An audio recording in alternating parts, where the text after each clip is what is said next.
Do you take this woman to be your lawfully wedded wife? I do. I do. I do.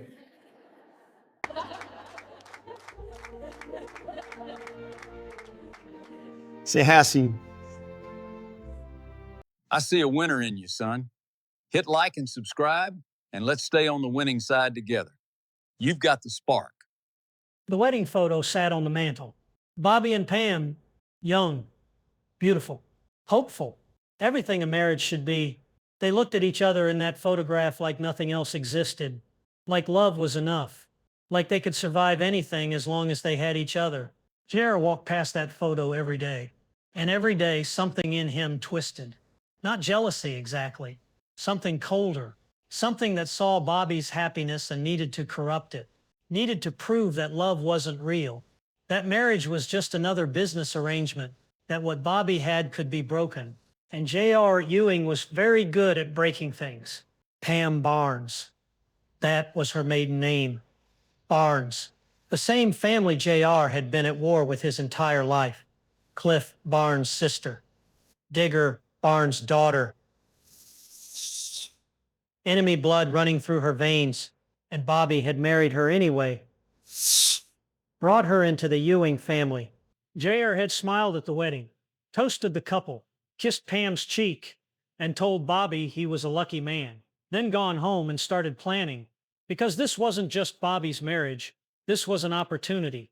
A Barnes woman inside South Fork, inside the family. That was leverage. That was ammunition. That was too tempting to resist. The first moves were subtle, small comments. Observations that seemed innocent but planted seeds of doubt. J.R. would mention how Pam spent her afternoons, who she had lunch with. Nothing accusatory, just statements of fact that made Bobby's mind start working. Saw Pam at the club today, J.R. would say casually, with that architect, Reynolds, I think his name is. They seemed deep in conversation. Bobby would brush it off. Trust his wife. But the seed was planted. The next time Pam mentioned working late, Bobby would remember, would wonder, would feel something small and ugly growing in his chest. J.R. saw it happening. Watched his brother's face, the flicker of doubt, the moment of hesitation, and he smiled. Larry Hagman played those moments with pure satisfaction. This was the game. This was the art. Taking something beautiful and introducing poison so slowly no one noticed until it was too late. Pam loved Bobby. Really loved him. That was clear to everyone. She'd married him despite her brother's fury, despite the family history, despite knowing it would make her life complicated. She'd chosen love over loyalty to the Barnes name, chosen Bobby over everything, and J.R. was going to make her regret it. The problem with Pam was that she was good, genuinely good. She didn't scheme, didn't manipulate, didn't play the games that J.R. understood. She was honest and kind in everything that J.R. found useless in business and threatening in family. Because good people made him look bad by comparison, made his schemes seem uglier, made Bobby question why his brother couldn't be more like his wife. So Pam had to go. Or at least Pam and Bobby had to be miserable, had to prove that love didn't conquer all, that marriages failed, that Bobby had made a mistake. J.R. started working on business deals that would hurt the Barnes family. Not because they threatened doing oil, but because they'd put pressure on Pam. Make her feel guilty for marrying and Ewing. Make her question whether she'd betrayed her family. He'd mention these deals at dinner. Casually. Sorry to hear about your brother's latest troubles, Pam. Tough break. Then watch her face. Watch the guilt settle in. Watch her look at Bobby and wonder if loving him made her complicit in her family's suffering. Bobby would get defensive. J.R., that's enough. What? I'm just expressing sympathy. Can't a man be concerned? But the damage was done. The tension introduced. Pam and Bobby would fight about it later. She'd accuse him of letting his brother target her family. He'd say he couldn't control J.R. She'd say he should try harder. He'd say she was being unfair. And J.R. would hear about it, would smile, would plan the next move. Larry Hagman played J.R. during this period like a man conducting a symphony. Every action calculated, every word designed to create maximum damage while maintaining plausible deniability. He wasn't breaking up Bobby's marriage. He was just being himself, just doing business, just making comments. If Bobby and Pam couldn't handle that, well, that wasn't his fault. The brilliance was in the subtlety. JR never did anything obviously destructive, never openly attacked Pam, never told Bobby to leave her. Instead, he created circumstances, manufactured situations, made sure that Bobby and Pam's life together was constantly stressful. Like the time Pam wanted to work, wanted a career beyond being Mrs. Bobby Ewing. JR had helped her, actually helped her, got her a job at a company he had connections with, seemed generous, supportive even. Then he made sure the job required late nights, travel, time away from Bobby, made sure Bobby heard about it secondhand, made sure Bobby felt neglected, made sure the job became a point of contention instead of a point of pride. She's never home, Bobby complained once. That's what happens when a woman works, JR replied. Can't have a career and a marriage. Something's got to give.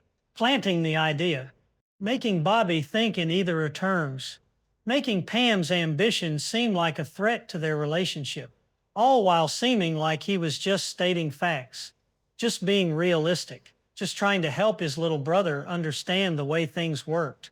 Pam quit the job eventually, not because of JR directly, but because the stress was killing her marriage, because Bobby was distant, because something that should have been positive had become destructive.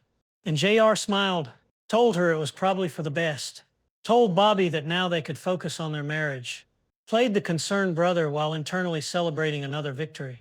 The thing about destroying a marriage is that it's easier than people think.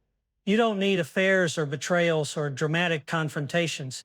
You just need pressure, constant, unrelenting pressure. Make everything harder than it should be. Turn every decision into a fight. Introduce doubt and stress and exhaustion until the love that seemed unbreakable starts showing cracks. JR was a master at this. And Bobby's marriage was his masterpiece. There was the time JR used Bobby for a deal without telling Pam. Made Bobby the face of something that hurt her family. Made it look like Bobby had chosen Ewing oil over her. She found out from Cliff, from her brother showing up at South Fork furious, accusing Bobby of betrayal. Bobby hadn't known. JR had set it up that way. But Pam didn't believe him at first. Couldn't believe that JR would do something so calculated, so deliberately destructive to their marriage. He's your brother, she said. He wouldn't. Yes, he would, Bobby interrupted. This is exactly what he'd do. And Bobby was right. But realizing it didn't fix the damage, Pam still felt betrayed. Still felt like marrying into the Ewing family made her complicit in her own family's pain. And Bobby still felt caught between his wife and his brother. Still felt like he couldn't win. JR watched this unfold with satisfaction. Larry Hagman's face during these family dinners was a study in controlled pleasure. The smile that wasn't quite a smile. The eyes that saw everything. The posture of a man watching his plan work exactly as intended. You two doing okay, he'd ask? Concerned? Caring. Seems like there's tension. Of course there was tension.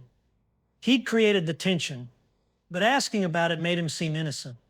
Made him seem like he cared. Made Bobby and Pam feel like maybe they were the problem.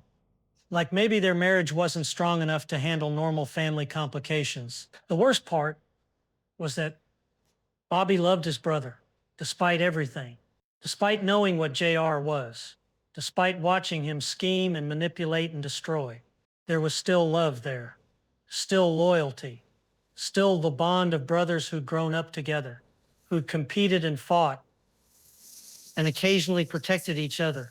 And JR used that love as a weapon, used Bobby's reluctance to completely cut him off, used the family connection to stay close enough to keep causing damage. Pam saw it clearly, saw what JR was doing, tried to make Bobby see it too. But Bobby was blind in the way that family makes you blind. He'd make excuses. Say JR didn't mean it. Say JR was just being JR. Say things would get better. They never got better. They got worse, slowly, gradually. A marriage dying by 1,000 cuts. There was the miscarriage. Pam had been pregnant. They'd been happy, planning for their future, for the family they'd build together. Then she'd lost the baby. Grief and hormones and physical pain all crashing down at once. JR had been sympathetic, sent flowers, said the right things, then immediately started talking about how this meant Bobby could focus on work, could take on more responsibility at Ewing Oil, how maybe it was a blessing in disguise. Bobby had nearly hit him, had actually stood up, fists clenched, ready to physically attack his brother, but JR had just looked at him calmly. "I'm trying to help," he'd said, "trying to give you perspective. I know this is hard, but life goes on, business goes on, you can't fall apart."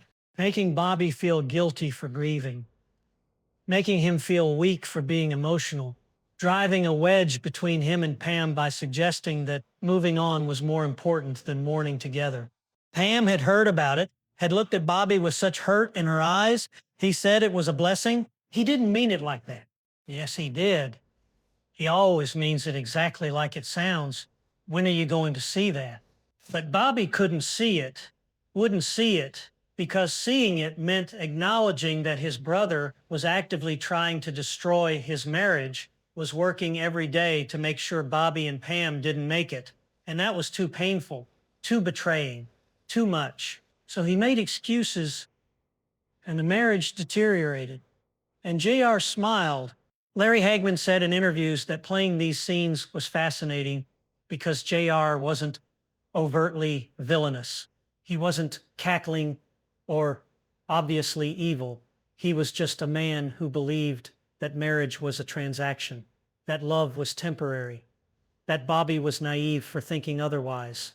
And if proving that meant destroying his brother's happiness, well, that was just reality. That was teaching Bobby an important lesson. That was doing him a favor in the long run. JR genuinely believed this. That's what made him so dangerous. He wasn't trying to hurt Bobby out of malice. He was trying to save Bobby from his own foolishness, from believing in love and partnership and all the things JR had learned were lies. The marriage didn't end dramatically, didn't explode in one big fight. It eroded, year after year of pressure and stress and manufactured problems, of Pam feeling like she'd never be truly accepted at South Fork, of Bobby feeling caught between his wife and his family, of both of them exhausted from fighting battles that shouldn't exist. They'd sit at breakfast and have nothing to say, would go to bed in silence, would live parallel lives in the same house. The love was still there, buried under everything else, but it couldn't breathe, couldn't survive the constant assault. And JR would watch them, would see the distance growing, would smile that small, satisfied smile, would know that he'd won. Not quickly, not obviously, but completely.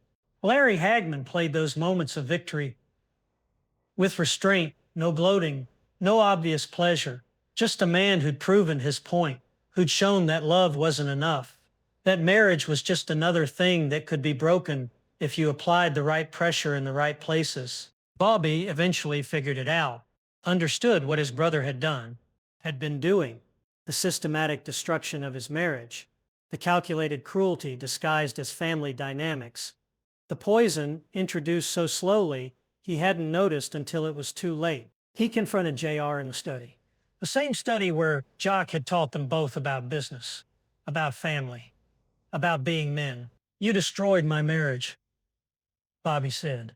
His voice was quiet, controlled, more dangerous than shouting. "Your marriage destroyed itself," JR replied. "I just didn't pretend it was working when it wasn't. You made sure it didn't work. You manipulated and schemed and poisoned everything good we had. I showed you reality. If Pam really loved you, if your marriage was really strong, nothing I did would have mattered." That was JR's defense. That was always JR's defense, that he just exposed weaknesses that already existed, that if people fell apart under pressure, that was their fault, not his. Bobby hit him. One solid punch that split JR's lip and knocked him backward. Larry Hagman played the moment with surprise, then with something like respect, like Bobby had finally learned something, finally understood the way the game was played. "Feel better?" JR asked, wiping blood from his mouth. "No," Bobby said.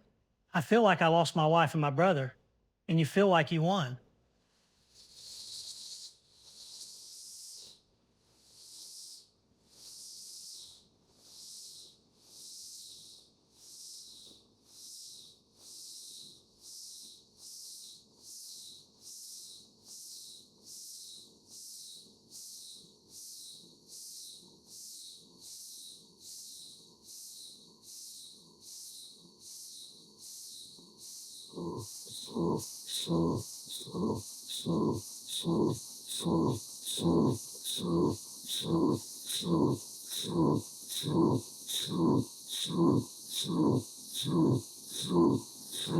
He walked out, left JR alone in the study, left him with his victory that suddenly felt hollow because Bobby was right. JR had won, had proven his point, had destroyed something beautiful, and gained nothing except the satisfaction of being right, of proving that love dies, that marriages fail, that he'd been correct all along. Larry Hagman sat in that chair, blood on his lips, smile fading. For just a moment, you could see J.R. Ewing question whether it had been worth it, whether destroying his brother's happiness had actually accomplished anything, whether winning this particular game had cost more than he'd intended. Then the moment passed. The armor went back up. The smile returned. J.R. Ewing didn't regret, didn't question, didn't feel guilty. He'd done what needed to be done. Bobby would recover, would learn, would become stronger for it. That's what J.R. told himself. What he believed, what let him sleep at night. The marriage ended. Pam left South Fork. Bobby signed the papers with hands that shook, and J.R. watched it all happen with satisfaction. He'd destroyed his brother's marriage, proven that love was temporary, that the Ewing way was the only way, that he'd been right all along. And Larry Hagman smiled the whole time, played every scene with complete commitment, made JR's cruelty seem reasonable, made his destruction seem inevitable, because that's who J.R. Ewing was. A man who broke things because he could, because proving he was right mattered more than anything, more than family, more than love, more than his brother's happiness. Bobby and Pam's wedding photo stayed on the mantle for weeks after she left. J.R. would walk past it every day, see those young, hopeful faces, see the love that had seemed unbreakable, and smile because he'd broken it, proven it wasn't real, proven it couldn't last, proven once again that J.R. Ewing always won, even when winning meant destroying the people he was supposed to love.